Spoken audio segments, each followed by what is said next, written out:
दोस्तों स्वागत है आप सभी का हमारे चैनल पर। आज की मूवी का नाम है थुमाडू, जो इस समय काफी पॉपुलर हो रही है, इसीलिए आप इस वीडियो को लाइक कर दीजिए। हम शुरू करते हैं आज की कहानी। तो मूवी की शुरुआत में एक शहर में किसी बड़ी फैक्ट्री में आग लग जाती है। उस फैक्ट्री का मालिक अग्रवाल नाम का बंदा होता है। यहाँ फैक्ट्री में कई प्रकार के केमिकल थे, जिनमें से एक केमिकल हवा में फैल जाता है और कई सारे लोगों का मरना शुरू हो जाता है, जिनमें से बच्चों की संख्या सबसे ज्यादा थी। तभी उनके घर वाले बच्चों को लेकर हॉस्पिटल पहुँचते हैं, लेकिन हॉस्पिटल वाले भी उन्हें बचा नहीं पाते। देखते ही देखते वहाँ पर कई लाशें बिछ जाती हैं। अगले दिन वहाँ के मंत्री को अग्रवाल अपने घर बुलाने के लिए कार भेजता है। तब वो मंत्री अपने पियोन से कहता है कि जब आग उस अग्रवाल की फैक्ट्री में लगी है तो वो मुझे अपने घर पर क्यों बुला रहा है। जिस पर पियोन कहता है कि सर आप अग्रवाल सर को नहीं जानते, वो अपने घर से काफी कम बाहर निकलते हैं। फिर यहाँ पर हम थोड़ा सा अग्रवाल का पास्ट देखते हैं, जहाँ एक शुभम अग्रवाल नाम का आदमी, जो कि एक बड़ा बिजनेसमैन है, उसकी पत्नी को कोई औलाद नहीं होती। तब वो एक ऑर्फनेज से अर्जुन नाम के बच्चे को गोद लेता है, जिसके बाद उसकी जिंदगी काफी अच्छी चलने लगती है। तभी ये तीनों एक ट्रिप पर जा रहे होते हैं और इनकी कार का एक्सीडेंट हो जाता है, जिसमें शुभम और उसकी पत्नी की मौत हो जाती है, लेकिन अर्जुन काफी घायल हो जाता है। डॉक्टर द्वारा उसे बचा तो लिया जाता है, लेकिन इसके बाद उसे एक समस्या हो जाती है। अगर वो 20 डेसिबल से ऊपर की आवाज सुनता है तो उसके कानों में दर्द होने लगता है। अब वो अपने माता पिता के मौत के बाद इतने बड़े साम्राज्य का अकेला मालिक बन जाता है, जिसके बाद वो अपने लिए शानदार सा घर शहर से काफी दूर पहाड़ों के बीच में बनवाता है, जहाँ वो साउंड को मेंटेन करने के लिए काफी अलग अलग तरह के गैजेट्स भी अपने घर में फिक्स करवाता है, जिससे उसे कोई दिक्कत ना हो। फिर मंत्री अग्रवाल के घर पहुंच जाता है, जहां हम अग्रवाल का घर देखते हैं। घर के शुरुआत से ही काफी सारे बॉडीगार्ड्स लाइन से खड़े होते हैं। घर के अंदर जाने पर मंत्री के फोन, हीरे की अंगूठी और सोने की चेन वगैरह वहीं पर उतरवा लिए जाते हैं और मिनिस्टर को इंस्ट्रक्शन दिए जाते हैं कि ज्यादा तेज चिल्लाकर बात ना करे। अंदर जाते ही फ्लोर पर एक मुलायम चटाई बिछी होती है, जिसके ऊपर चलने से कोई भी आवाज ना आए। घर के अंदर सभी स्टाफ मेंबर इशारों में बात करते हैं। इसके अलावा अर्जुन अपने कानों में साउंड रिडक्शन लगाकर आता है, ताकि अगर कोई भी चिल्लाए तो उसके कानों में दर्द ना हो। अग्रवाल के घर पर मिनिस्टर अग्रवाल से कहता है कि तुम्हारी फैक्ट्री तो 6 महीने से बंद पड़ी है, तो उसमें आग कैसे लग गई। जिस पर अग्रवाल कुछ प्रवचन देता है और उसके सवालों का जवाब देने लगता है। मिनिस्टर उस जवाब को सुनकर कहता है कि मुझे तुम्हारी बातों से कोई फर्क नहीं पड़ता, मुझे बस इतना पता है कि आप चुनाव के लिए सीएम को 100 करोड़ देने वाले हो और मुझे 10 करोड़। बाकी जिस परिवार ने अपने सदस्यों को खोया है उन्हें 1-1 लाख देने की बात की है, लेकिन मुझे नहीं लगता कि वो 1 लाख में मानने वाले हैं। आपसे ज्यादा मुआवजा तो सरकार उन्हें दे देगी। आपके पास इतना पैसा है तो आप उन्हें ज्यादा पैसा क्यों नहीं दे रहे। जिस पर अग्रवाल कहता है कि जितने भी लोग मारे गए हैं वो सिर्फ धरती पर बोझ ही थे और उनके मरने से कोई फर्क नहीं पड़ता, तो मैं उनके बदले में उनके परिवार को 1 लाख दे रहा हूँ। चलो तुम्हारे कहने पर मैं 2 लाख कर देता हूँ, लेकिन फिर तब किसी की आवाज नहीं उठनी चाहिए। जिस पर मंत्री कहता है कि आप चिंता मत करिए, अब किसी की हिम्मत नहीं होगी। फिर अगले दिन वो सारी पब्लिक जिनके परिवार के सदस्य मारे गए थे वो कलेक्टर ऑफिस के पास खड़े होते हैं और कलेक्टर उन्हें मुआवजे के तौर पर 2-2 लाख रुपए देते हैं, लेकिन वो सभी परिवार वाले पैसे लेने से मना कर देते हैं और कहते हैं कि हमें पैसा नहीं चाहिए, बस जिसकी गलती है उसे जेल करा दो। जब तक उसे जेल नहीं होगी तब तक हम यहाँ से नहीं हटेंगे। और वो ये कहकर वहाँ पर धरना पर बैठ जाते हैं। जिसके बाद हम इस कहानी के हीरो को देखते हैं। दरअसल जय काफी अच्छा तीरंदाज है और वो प्रैक्टिस कर रहा था। उसने काफी सारे मेडल जीते हैं और इस बार उसकी बारी ओलंपिक में खेलने की है और उसका सिर्फ एक ही सपना है कि ओलंपिक में गोल्ड लाए। मगर तभी वहाँ उसका कोच आ जाता है, जो उससे कहता है कि तुम्हारे तीर सेंटर में क्यों नहीं लग रहे, आज से पहले कभी ऐसा नहीं हुआ। तब जय भी सोच में पड़ जाता है कि उसका तीर सेंटर में क्यों नहीं लग रहा। दरअसल जय किसी बात को लेकर ओवर थिंकिंग कर रहा था। फिर रात में वो अपनी सबसे अच्छी दोस्त के पास जाता है, जिसका नाम चित्रा होता है, जो कि एक बिजनेस वुमन है, जिसने अभी अभी स्टार्टअप किया था और वो काफी अच्छा रन हुआ। आज उसे इसी के लिए स्टार्टअप अवार्ड भी मिल रहा है। जहां माइक पर 2 शब्द बोलने के लिए उसे बोला गया तो उसने अपनी जिंदगी के बारे में बताया। जब 10 साल की उम्र में उसके पापा ने उसको छोड़ दिया था, जो कि काफी गाली देते थे, तब 10 साल के जैसे उसकी मुलाकात हुई, जिसने अपने पापा से कहकर उसे एक अनाथालय में डलवा दिया और आज मैं जो भी हूँ वो जय के बदौलत हूँ। ये कहकर वो सभी केक काटते हैं। फिर केक काटने के बाद जब जय अकेला बैठा होता है तो चित्रा उसके पास आ जाती है और वो देखती है कि जय काफी उदास है। तब जय चित्रा को कोच की बात बताता है, जिस पर चित्रा कहती है कि यार तुम्हारे सारे टेस्ट वगैरह हो गए हैं, तुम्हारे शूटिंग लक्ष्य में कोई दिक्कत नहीं है, यानी दिक्कत तुम्हारे दिमाग में है। तुम्हें कोई तनाव है जिसकी वजह से तुम गोल को नहीं देख पा रहे हो। एक काम करो, कुछ दिन के लिए मेडिटेशन ट्राई करो, उसके बाद देखना तुम्हें क्या समझ में आता है। तब जय कुछ दिनों तक ध्यान करता है। फिर जब चित्रा उससे मिलने आती है तो जय बताता है कि अब उसे समझ में आया कि समस्या क्या थी। तो जय कहता है कि उसकी माँ बचपन में ही गुजर गई थी और उसके पिताजी नौकरी की वजह से उस पर ज्यादा ध्यान नहीं दे पाते थे। अब बची उसकी बड़ी बहन जिसका नाम ज्योति था। उसी ने बचपन में मुझे माँ का प्यार दिया और वो मेरी काफी देखभाल करती थी। फिर जब दीदी बड़ी हुई तो पिताजी ने उसकी शादी एक लड़के के साथ तय कर दी, मगर दीदी किसी और से प्यार करती थी। तब दीदी ने उस लड़के के लिए एक लेटर लिखा। उस लेटर में लिखा था कि पिताजी ने मेरी शादी कहीं और तय कर दी है, तो हम दोनों भागकर शादी कर लेते हैं। और वो बाद में उन्होंने मुझे दिया ताकि मैं उसे उस लड़के को दे सकूं। मगर जैसे ही मैं घर के बाहर निकला, सामने से पिताजी आ गए। मैंने गलती से वो लेटर पिताजी को दे दिया, जिसे पढ़ते ही पिताजी दीदी पर काफी गुस्सा होने लगते हैं और उनकी शादी उसी लड़के से तय करवा देते हैं और कहते हैं कि इसी के साथ रहो। आखिरी बार जब दीदी की विदाई हो रही थी तो दीदी पिताजी से कहती है कि आपने मेरी शादी करा तो दी है, लेकिन मैं वापस लौटकर कभी इस घर में नहीं आऊंगी। जिसके कुछ समय बाद पिताजी की मौत हो जाती है और अब भी दीदी कभी घर नहीं आई और ना ही मेरे बारे में उन्होंने पता लगाने की कोशिश की। बस यही बातें मुझे बार बार सताती रहती हैं। अगर दीदी की शादी उनके प्रेमी से हो जाती तो शायद मेरी दीदी मेरे साथ होती। जो सुन के चित्रा कहती है कि अगर यही कारण है तो तुम्हारी दीदी को ढूंढकर उनसे बात करते हैं और तुम दोनों के बीच की दूरियों को कम करने की कोशिश करते हैं। जिसके बाद हम अग्रवाल का घर देखते हैं, जहां उसने सभी कमेटी मेंबर्स को बुलाया था जो उसकी फैक्ट्री के मामले के बारे में रिपोर्ट बना रहे थे। वो सभी मेंबर्स को पैसे देकर खरीदने की कोशिश करता है, लेकिन वो सभी मेंबर्स कहते हैं कि हम सीएम और मिनिस्टर की तरह बिकाऊ नहीं हैं। तब अग्रवाल उनके परिवार को दिखाता है जिनको उसने किडनैप कर लिया था और कहता है कि अगर तुम मेरी बनाई हुई रिपोर्ट पर साइन नहीं करोगे तो मैं तुम्हारे परिवार को मार दूंगा। तब उन सभी में से एक सदस्य खड़ा होता है और कहता है कि मुझे इस बात से फर्क नहीं पड़ता। और ये सुनते ही अग्रवाल उसके सामने उसके परिवार को मार देता है, जो देखकर वो आदमी रोने लगता है और अग्रवाल के कानों में दर्द होना शुरू हो जाता है। तब अग्रवाल का पियोन उस आदमी के मुंह पर हाथ रखता है और कहता है रो लो मगर बिना आवाज करे, वरना अग्रवाल तुम्हें भी मार देगा। अब ये देखकर वहां बैठे मेंबर्स डर जाते हैं और अग्रवाल की बनाई हुई रिपोर्ट पर साइन कर देते हैं। तभी एक महिला सदस्य कहती है कि तुमने हमसे तो साइन करवा लिया, लेकिन हमारे हेड यानी झांसी मैडम से उनसे कैसे साइन करवाओगे? वो किसी से नहीं डरती हैं और जब तक तुम उनसे साइन नहीं करवाओगे तुम्हारी फाइल वैलिड नहीं मानी जाएगी। जिस पर अग्रवाल कहता है कि तुम उसकी चिंता मत करो, मैं उसे भी देख लूंगा। दूसरी तरफ हम जय और चित्रा को देखते हैं जो उसकी बहन से मिलने के लिए उसके घर पर पहुंचते हैं, मगर वहां पर गेट पर ताला लगा हुआ था। तभी वो पास खड़े धोबी से अपनी बहन ज्योति के बारे में पूछने लगता है। वो धोबी बताता है कि यहाँ कोई ज्योति नाम की मैडम नहीं रहती, यहाँ पर झांसी नाम की मैडम रहती हैं। ये कहकर वो भी झांसी और उसके परिवार की फोटो दिखाने लगता है। तब उस फोटो को देखकर जय अपनी बहन को पहचान जाता है, जिसका नाम ज्योति नहीं बल्कि अब झांसी हो गया था। फिर धोबी बताता है कि झांसी मैडम और उनकी फैमिली एक मंदिर फेस्टिवल में गए हैं, क्योंकि उनके ससुर जी ने मन्नत मांगी थी, जिसके पूरे होने पर वो मंदिर में गए हैं, जो हर 12 साल में एक बार होता है और इस साल वो त्योहार होने वाला है। ये सारी बात पता लगाने के बाद चित्रा और जय कार में बैठकर उसी मंदिर के फेस्टिवल में जाने लगते हैं। गूगल पर सर्च करके इन्हें पता लगता है कि ये त्योहार अम्ब्रागोडगु नाम की जगह पर होता है, जो आंध्र प्रदेश और छत्तीसगढ़ की सीमा पर है। अब मैं थोड़ी उस जगह के बारे में बताऊं तो वहाँ पर कानूनी व्यवस्था नहीं है। उस गाँव में पहाड़ और जंगल देखने को मिलते हैं। वहाँ के लोग अपनी मर्जी के मुताबिक रहते हैं। यहाँ पर नेटवर्क भी नहीं आता सिवाय मंदिर के, क्योंकि वहाँ नेटवर्क टावर लगा हुआ है। उसके बाद हम मंदिर में झांसी को देखते हैं, जिसके पास उसकी मेंबर डिजिटल घड़ी द्वारा फोन करके बताती है कि अग्रवाल ने हमारे एक मेंबर के फैमिली को मार दिया है और सभी सदस्यों से साइन करवा लिए हैं और वो आपको और आपके परिवार को कुछ भी कर सकता है, तो आप अपना ध्यान रखना। ये सुनते ही पहले तो झांसी पुलिस वालों को सारी जानकारी देती है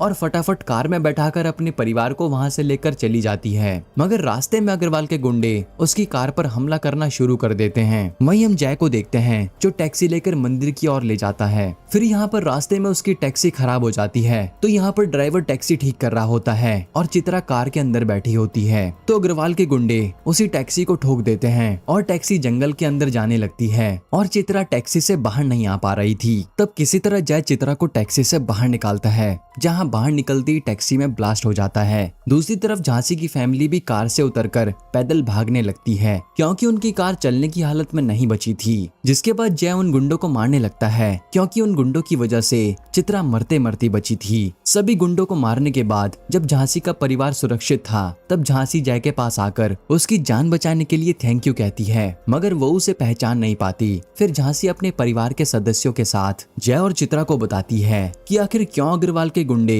उन्हें खत्म करना चाहते हैं। दरअसल अग्रवाल की फैक्ट्री में आग लगने के कारण जो वायरस फैला था जिससे काफी जनों की जान गई थी और उनके परिवार वाले स्ट्राइक पर बैठे हुए हैं। उन्हें देखते हुए सरकार ने एक टीम बनाई थी जो उस फैक्ट्री की रिपोर्ट बनाकर कोर्ट को देगी। तब कोर्ट तय करेगी कि कौन गलत है और कौन सही, और उस टीम की हेड मैं हूँ। अग्रवाल ने मेरे सदस्यों को डरा धमकाकर उनसे सिग्नेचर करवा लिए हैं और मैं पीड़ितों को इंसाफ दिलाकर रहूंगी। कल मुझे असली रिपोर्ट सबमिट करनी है, उससे पहले हमें इस गांव से बाहर निकलना होगा जहां कोई कानूनी व्यवस्था नहीं है। मैंने छत्तीसगढ़ के कमिश्नर से बात कर ली है, हम ऐसे ही सुकुमी बॉर्डर तक पहुंचेंगे, वो हमारी मदद के लिए आ जाएंगे क्योंकि कुसुमी बॉर्डर छत्तीसगढ़ में ही आता है। ये सब बताने के बाद झांसी जय की मदद मांगती है कि तुम हमें कुसुमी बॉर्डर तक सुरक्षित पहुंचा सकते हो। तब जय उनकी मदद करने के लिए तैयार हो जाता है और फिर आगे झांसी की फैमिली चल रही होती है और पीछे जय और चित्रा, जहां चित्रा जय से कहती है कि तुम्हारी बहन ने तो तुम्हें पहचाना भी नहीं और तुम उसका नाम ज्योति बता रहे थे।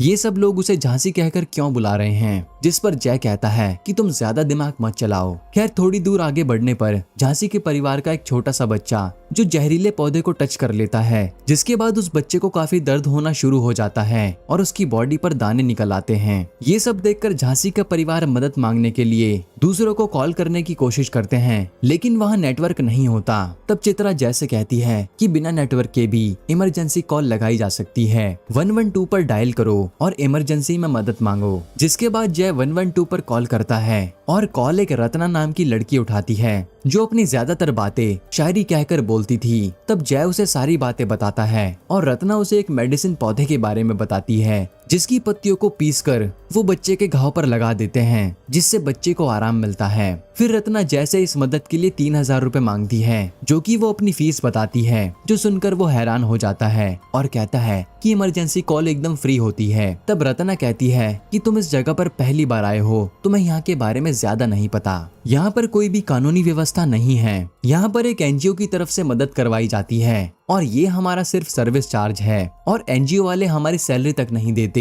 इस जंगल में मेरा साथ मेरा घोड़ा देता है, उसके खाने पीने के लिए खर्चा तो चाहिए। आगे चल के आपको मेरे नाम के बॉक्स लटके मिलेंगे जिसमें आप मेरी फीस डाल देना। ये कहकर वो फोन कट कर देती है। जिसके बाद सभी दोबारा से आगे बढ़ने लगते हैं, लेकिन तभी थोड़ी देर बाद एक बच्चे को भूख लगने लगती है और वो पिज्जा पास्ता की डिमांड करने लगता है। जय दोबारा से रत्ना को कॉल करता है और कहता है कि बच्चों को भूख लग रही है, हमें कुछ खाने के लिए चाहिए जैसे पिज्जा पास्ता। जिसका रत्ना जवाब देती है कि ये तुम्हारा कोई रेस्टोरेंट नहीं है जहाँ तुम ऑर्डर कर दोगे और तुम्हारे हाथ में चीजें आ जाएंगी, यहाँ तुम्हें चीजें खुद ढूंढकर खानी पड़ेंगी। फिर रत्ना उन्हें जंगल में क्या क्या मिल सकता है उसके बारे में बताती है और वो जय को अपनी फीस के बारे में दोबारा से याद दिलाती है कि तुमने मेरी फीस अभी तक नहीं डाली है, कृपया उसे डाल देना। तब जय मस्ती के मूड में फोन पर किस कर देता है, जो सुनते ही रत्ना फोन कट कर देती है। जिसके बाद ये सारे लोग आगे बढ़ते हैं, मगर थोड़ी दूर आगे चलने के बाद ये सभी लोग थक जाते हैं। जहाँ जय दोबारा से रत्ना को कॉल करता है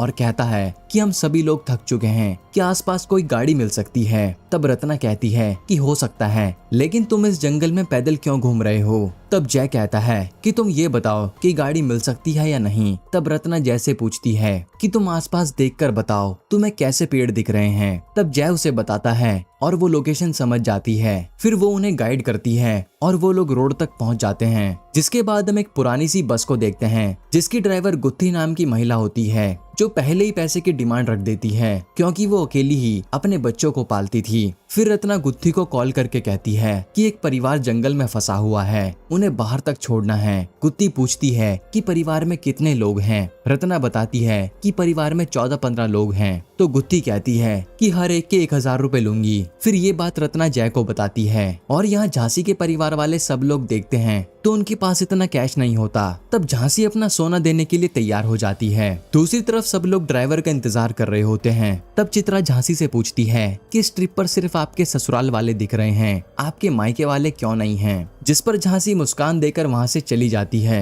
फिर यही सवाल वो झांसी के पति से पूछती है, मगर झांसी का पति कुछ भी नहीं बताता। जिस पर चित्रा कहती है कि हमने आपको अपनी जान पर खेल कर बचाया है और आप हमें बताने से डर रहे हैं। तब झांसी का पति सारी बातें बता देता है, जो सुनने के बाद चित्रा झांसी के पास जाकर उससे कहती है कि 20 साल पहले जो हुआ था उसके लिए आप अपने भाई से अब तक नाराज क्यों हो? जिस पर झांसी कहती है कि किसने कहा कि मैं अपने भाई से नाराज हूँ, वो मेरे बेटे की तरह है। और जब उसने वो लेटर पिताजी को दिया था तब वो बहुत छोटा था, उसमें इतनी बुद्धि नहीं थी। लेकिन मैं अपने भाई से अब मिलना नहीं चाहती, क्योंकि अगर मैं अपने भाई से मिलूंगी तो मुझे मेरा पहला प्यार याद आने लगेगा और मैं एक अच्छी वाइफ नहीं बन पाऊंगी, क्योंकि मेरे पति काफी अच्छे इंसान हैं। उन्होंने मुझे शादी की पहली रात ही सब कुछ बता दिया था कि जब तक तुम मुझे अपना पति नहीं मानोगी तब तक हम दोस्त की तरह रहेंगे। मैं अपनी पुरानी जिंदगी को भूल चुकी हूँ, यहाँ तक कि मैंने अपना नाम भी बदल लिया है। जैसे ये बातें जय को पता लगती है तो वो तभी फैसला कर लेता है कि वो अपने बारे में झांसी को कभी नहीं बताएगा और जैसे उन सभी को एक सुरक्षित जगह पर पहुंचा देगा वो तुरंत अपने रास्ते निकल लेगा। जिसके बाद हम गुत्ती को देखते हैं जो कि उन लोगों से थोड़ी दूर पर खड़ी होती है और किसी के ना आने पर वो बस स्टार्ट करके जाने वाली होती है। तभी वो अपने मिरर में चित्रा और जय को एक गर्भवती महिला को लाते हुए देखती है और तुरंत बस के ब्रेक मारती है। जब जय और चित्रा उस गर्भवती महिला को बस में बैठाते हैं, वहीं अग्रवाल के गुंडे बाकी परिवार वालों पर हमला कर देते हैं और झांसी को मारपीट करके उसके हस्ताक्षर करवाने की कोशिश करते हैं। तब जय बस एक धनुष तीर देखता है और उसे लेकर वो बस की छत पर चढ़कर उन गुंडों पर निशाना लगाकर मारने लगता है, मगर उसके पास ज्यादा तीर न होने की वजह से उसके सारे तीर खत्म हो जाते हैं। तब आखिरी बची हुई तीर को हाथ में लेकर वो उन गुंडों को मारने लगता है। उधर झांसी की फैमिली भी बस में चढ़ जाती है, मगर गुत्ती बस स्टार्ट नहीं करती, वो पहले पैसे मांगती है। तब झांसी उसे अपने सोने की चेन उतार कर दे देती है, जिसके बाद गुत्ती बस चालू करती है और वहाँ से जाने लगती है। जब जय ये सब देखता है तो वो लड़ना छोड़कर बस की तरफ भागता है और उसमें चढ़ जाता है। अगर वो ऐसा ना करता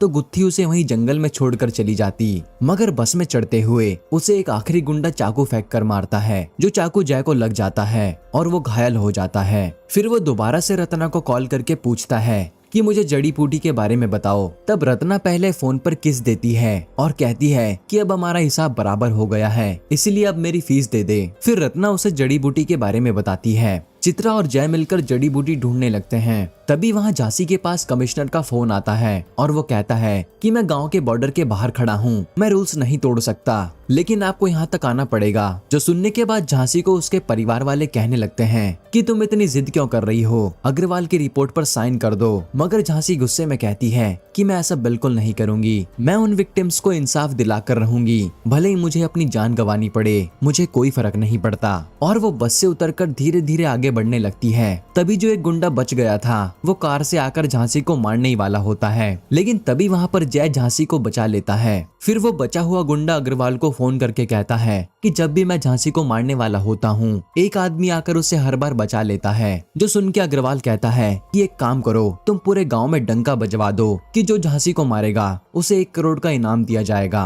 अब रात हो चुकी थी और सभी गांव वाले आग लेकर झांसी और उसकी फैमिली को मारने के लिए निकल पड़ते हैं। वहीं हम रत्ना को देखते हैं जिसकी बहन उसे खाना देने आती है और गांव में सभी हलचलों के बारे में बताती है। तो रत्ना तुरंत जय को फोन करके उसे सब कुछ बताती है कि सभी गांव वाले झांसी को मारने आ रहे हैं। मगर इससे पहले जय कुछ सोच पाता उसे कुछ गांव वाले अपनी तरफ आते हुए दिखते हैं। उसी समय झांसी के परिवार में जो गर्भवती महिला थी उसे काफी दर्द होने लगता है। तब गुत्ती फटाफट बस भगाने लगती है, लेकिन थोड़ी दूर जाने पर बस बंद पड़ जाती है। तब वो सभी लोग बस में रखी कुछ लकड़ियां और काम का सामान लेकर बस से उतर जाते हैं और वो गर्भवती महिला को एक कंबल में लपेटकर वहां से जाने लगते हैं। थोड़ी दूर आगे जाने पर उन्हें एक गोल आकार में काफी सारी लकड़ियां पड़ी हुई दिखती हैं। तो वो उसके अंदर जाकर उन लकड़ियों में जो उन्हें बस से गन पाउडर मिला था उसे डालकर आग लगा देते हैं। जिससे गांव वाले नजदीक ना आ सकें। फिर चित्रा कॉल करके पूछती है कि नॉर्मल डिलीवरी कैसे होती है। रत्ना उसे स्टेप बाय स्टेप बताती है और वो प्रोसेस को फॉलो करते हैं। वहीं गांव वाले उनके पास पहुंच जाते हैं और आग उन्हें रोकने का काम करती है, लेकिन गांव के लोगों के सर पर 1 करोड़ का लालच सवार था। गांव के लोग एक के ऊपर एक चढ़कर आग में कूद जाते हैं, मगर आग के अंदर बैठा जय उनका इंतजार कर रहा था और जैसे ही वो अंदर आते हैं जय उनसे लड़ाई करने लगता है। यहाँ जय काफी सारे लोगों को मारता है और वो महिला एक बच्चे को जन्म देती है। फिर जय उन लाशों को आग के ऊपर फेंककर उसमें से एक रास्ता बनाता है और सभी लोगों को लेकर वहां से निकल जाता है। जिसके बाद हम गुत्थी को देखते हैं कि उसे पता लग गया था कि उस परिवार को मारने के लिए 1 करोड़ का इनाम मिलने वाला है। तो वो अग्रवाल के गुंडों के साथ मिल जाती है और वो गुंडों से पूछती है कि अगर मैंने इस परिवार को अकेले मार दिया तो क्या पूरा इनाम मुझे ही मिलेगा। तो वो गुंडा कहता है कि हम काफी सारे आदमी मिलकर भी इस परिवार को नहीं मार पाए, तो तुम अकेले कैसे मारोगी। गुत्थी कहती है कि मैंने उनके बीच भरोसा बनाया है और उसी भरोसे का फायदा उठाकर मैं उन्हें खत्म कर दूंगी। बस तुम रत्ना को संभाल लेना, क्योंकि वो उन्हें गाइड करके रास्ता बता रही है। अगर रत्ना ना हो तो वो इस जंगल से बाहर नहीं निकल पाएंगे। वहीं झांसी के परिवार में से एक छोटी बच्ची कहीं गायब हो जाती है। जय चित्रा से कहता है कि तुम सभी को लेकर आगे बढ़ो, मैं बच्ची को ढूंढ कर लाता हूँ। उधर वो बच्ची एक कुएं में गिर जाती है और गांव के लोग उसे घेर लेते हैं। वहीं झांसी की फैमिली और चित्रा आगे बढ़ रहे थे तो उन्हें गुत्थी दिख जाती है जो कि तांगा लेकर आई थी और गुत्थी उनसे कहती है कि मैं आप लोगों के लिए तांगा लेकर आई हूँ, इसमें बैठ जाइए, हम जंगल से बाहर निकल जाएंगे। अब सभी लोग उस पर भरोसा कर उसकी गाड़ी में बैठ जाते हैं। थोड़ी देर बाद सभी लोगों को नींद आने लगती है क्योंकि वो सारे लोग काफी थक चुके थे। फिर जब उन सबकी आंखें खुलती है तो वो खुद को एक गुफा में पाते हैं। उनके सामने गुत्थी हथियार लेकर खड़ी होती है, लेकिन यहाँ लग रहा था कि गुत्थी क्या ही कर लेगी क्योंकि वो इतने सारे लोग थे। लेकिन गुत्थी चित्रा और पूरी फैमिली पर भारी पड़ रही थी। उधर गांव के लोग बच्ची को कुएं से बाहर निकालते हैं और उसे मारने ही वाले होते हैं। तभी जय वहां पर पहुंच जाता है और सुपर हीरो की तरह उड़ता हुआ बच्ची को वहां से उठाकर ले जाता है। गांव के लोग जय की ओर बढ़ते हैं। फिर जय और गांव वालों में लड़ाई शुरू हो जाती है। दूसरी तरफ गुत्थी ने सभी को मार मार कर अधमरा कर दिया था और वो चित्रा से लड़ रही थी। जहाँ चित्रा पर वो भारी पड़ रही थी तभी चित्रा उसके बालों में लगी हुई हड्डी का टुकड़ा निकालकर उसकी आंख पर मारती है, जिससे गुत्थी जमीन पर गिर जाती है और सबको लगता है कि गुत्थी बेहोश हो गई है। लेकिन चित्रा के पीछे मुड़ते ही गुत्थी दोबारा से उठकर खड़ी हो जाती है और चित्रा पर हमला करती है। वो उसे काफी मारती है और चित्रा भी अधमरी हो चुकी थी, मगर आखिरी बार चित्रा दोबारा से हिम्मत करके खड़ी हो जाती है और गुत्थी का गला दबाकर उसे खत्म कर देती है। जिसके बाद हम जय और उस बच्चे को देखते हैं। जय अकेला उन गाँव वालों से लड़ रहा था और जब ये बात उसे समझ आती है तो वो मौका देखकर वहां से भागने लगता है। गांव वालों का ध्यान भटकाने के लिए वो एक पेड़ पर जलती हुई लकड़ी फेंक देता है, जिससे पेड़ पर लगे चमगादड़ उन गांव वालों पर हमला कर देते हैं और इतने समय में जय वहां से भाग जाता है और सीधा झांसी की फैमिली और चित्रा के पास पहुंचता है, जहां वो देखता है कि झांसी की फैमिली चित्रा को घेरे हुए बैठे हैं और चित्रा अपनी जिंदगी की आखिरी सांसें गिन रही है। जहां चित्रा मरने से पहले सिर्फ एक बार जय को देखना चाहती थी और वो उसे देखकर कहती है कि तुम्हें अपना लक्ष्य तो याद है, तुम्हें इंडिया के लिए गोल्ड मेडल लाना है। ये कहकर वो अपनी आखिरी सांसें रोक देती है। अब जय को यहाँ चित्रा के साथ बिताए हुए सभी पल याद आने लगते हैं और वो थोड़ा सा टूट चुका था, मगर वो हिम्मत करके चित्रा को वहीं दफना देता है। वहीं रत्ना के ऑफिस में गांव वाले आग लगा देते हैं क्योंकि वो जय की मदद कर रही थी, मगर रत्ना गांव वालों से बचकर अपने घोड़े पर बैठकर वहां से भाग जाती है। दूसरी तरफ जय गुत्थी की गाड़ी में बिठाकर सबको वहां से ले जाने लगता है। रास्ते में उन्हें एक बांध मिलता है और उसी बांध पर अग्रवाल के गुंडों ने बम लगाए हुए होते हैं। जैसे ही वो बैलगाड़ी बम के डिस्टेंस में आती है तो बम ब्लास्ट हो जाता है और बैलगाड़ी टूट जाती है और सभी लोग इधर उधर जाकर गिरते हैं। जय बड़ी मुश्किल से सभी को संभाल कर खड़ा करता है, मगर इतनी देर में अग्रवाल के गुंडे झांसी पर हमला कर देते हैं और उसे बुरी तरह से मारकर घायल कर देते हैं। जय वहां पर सभी गुंडों को मार देता है और उनकी कार लेकर बॉर्डर क्रॉस कर लेता है। जिसके बाद वो सभी लोगों को हॉस्पिटल में एडमिट करता है क्योंकि उन सबकी हालत काफी खराब थी और यहाँ पर झांसी को अभी तक होश नहीं आया था और आज 9 बजे तक झांसी को अपनी रिपोर्ट कोर्ट में सबमिट करनी थी। वहीं हॉस्पिटल के बाहर अग्रवाल ने अपने लोगों को खड़ा कर दिया था जिससे रिपोर्ट कोर्ट तक ना जा पाए। जिसके बाद हम अग्रवाल को देखते हैं, उसके चेहरे पर थोड़ी टेंशन दिख रही थी और कमेटी के सदस्य अभी तक वहीं बैठे हैं जो अग्रवाल की शक्ल देखकर समझ जाते हैं। तब वही महिला जिसने झांसी को सूचित किया था वो अग्रवाल के पियोन से कहती है, झांसी मैडम बॉर्डर पार कर चुकी है कि अब तुम्हारे बॉस को कोई नहीं बचा सकता। पियोन उस महिला को बताता है कि हमारा बॉस बहुत हरामी है। उसने बचपन में ही अपने माता पिता को मरवा दिया था, जिसने उसे गोद लेकर अच्छी जिंदगी दी थी, और बीमा का पैसा क्लेम करने के लिए उसने अपनी फैक्ट्री में जानबूझकर आग लगाई थी। उधर झांसी को होश आ जाता है, मगर डॉक्टर कहती है कि कुछ समय तक झांसी को ऑक्सीजन लगानी पड़ेगी। तब जय सभी परिवार वालों को ट्रक में बिठाकर वहां से जाने लगता है। रास्ते में अग्रवाल के गुंडे ट्रक के सामने आकर उसे रोकने की कोशिश करते हैं, लेकिन जय ट्रक नहीं रोकता। ये वो ट्रक लेकर सीधा अग्रवाल के घर पर पहुंच जाता है, जहां दरवाजा खोलने पर सब लोग देखते हैं कि उसमें तो झांसी और उसका परिवार है ही नहीं। लेकिन यहाँ पर जय ने एक प्लान बनाया था ताकि ये सब लोग उनके पीछे आने लगे और झांसी सही सलामत एम्बुलेंस के द्वारा कोर्ट तक पहुंच जाए। जब जय ट्रक के ऊपर खड़ा होता है तो अग्रवाल भी उससे मिलने के लिए बाहर आता है, मगर वो एक कांच के डिब्बे में बंद रहता है और कहता है कि तुम तो यहाँ हो, मगर हॉस्पिटल में मेरे काफी सारे आदमी हैं जो उन लोगों को अब जिंदा नहीं छोड़ेंगे। तब जय हाफता हुआ अग्रवाल के पास पहुंच जाता है और उसका ग्लास तोड़ने लगता है, जिसकी आवाज अग्रवाल के पास तक पहुंच जाती है और उसके कान में दर्द चालू हो जाता है। और वो वहां खड़े सभी लोगों को धमकी देता है कि अगर कोई भी मेरे पास आया तो मैं इस ग्लास को पूरी तरह से तोड़ दूंगा, जिसकी धमकी से सब लोग पीछे हट जाते हैं। तब जय अग्रवाल को ग्लास के साथ कार में डालकर वहां से ले जाता है और सीधा कोर्ट के बाहर लाता है, जहां सभी विक्टिम्स के परिवार वाले खड़े थे। और जैसे ही उन्हें पता लगता है कि अग्रवाल ने ही अपने फायदे के लिए फैक्ट्री में आग लगाई थी, तो वो अग्रवाल को बाहर निकालकर आवाज करने लगते हैं। आवाज सुनकर अग्रवाल के कानों में काफी दर्द होना शुरू हो जाता है और उसके नाक और कान से खून निकलता है और वो तड़प तड़प कर मर जाता है। उधर झांसी अपनी रिपोर्ट सबमिट करती है और कोर्ट की तरफ से ऑर्डर आता है कि अग्रवाल की जितनी भी संपत्ति है वो पीड़ितों के परिवार में बांट दी जाएगी।